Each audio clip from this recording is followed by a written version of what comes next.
ఎఫ్టీఎల్లోని నిర్మాణాలను కూల్చివేసి చెరువులను పరిరక్షించడం హైడ్రా ఉద్దేశం కాదని కమిషనర్ రంగనాథ్ చెప్పారు. చెరువులను పునరుద్ధరించాలంటే ఇళ్లను కూల్చాల్సిన అవసరం లేదని, ఇక నుంచి చెరువుల్లోకి కొత్త నిర్మాణాలు రాకుండా అడ్డుకోవడమే తమ లక్ష్యమని అన్నారు.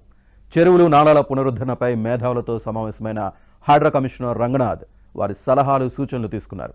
ఇప్పటివరకు నిబంధనలు అతిక్రమించి కట్టిన నిర్మాణాలను మాత్రమే కూల్చివేశామన్నారు. మానవత్వ కోణంలో ఆలోచిస్తే సమాజమంతా బాధపడుతుందని, కొన్ని చోట్ల మనసును చంపుకొని కూడా పనిచేయాల్సి వచ్చిందని రంగనాథ్ చెప్పారు. వాళ్ళందరికీ వాళ్ళు దాదాపు 30-40 ఏళ్ళు పైన వారంతా కూడా మైనర్ ఇరిగేషన్లో వాళ్ళకు ఉన్నటువంటి నాలెడ్జ్ని వారి నుంచి తీసుకున్నటువంటి సజెషన్స్ అన్నిటి కూడా తీసుకొని దీంట్లో చాలా అంశాలు అంటే మనకి రెయిన్ వాటర్ హార్వెస్టింగ్ నుంచి మనకి స్ట్రీమ్స్ని కూడా అంటే నాళాలని మనం ఎలా పునరుద్ధరించాలి అండ్ దీంతోపాటు చెరువుల్లో పునరుద్ధరణ వల్ల వచ్చేటువంటి లాభాలు ఏంటి అండ్ ఇంతే కాకుండా మనకి వివిధ అంశాలతోటి కూడినటువంటి అంటే దాన్ని మనం ఫర్దర్గా ఇక మీద దీని ఆక్రమణలు ఎలా ఆపవచ్చు, ఇక ముందు కూడా దానికి ఒక చెరువును ఎలా కాపాడుకోవాలి, ఇట్లా పలు అంశాల మీద కూడా చర్చలు జరిగినాయి.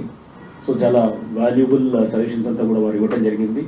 సో వారందరికీ కూడా నేను సభాముఖంగా వారందరూ కూడా ధన్యవాదాలు చెప్తున్నాను.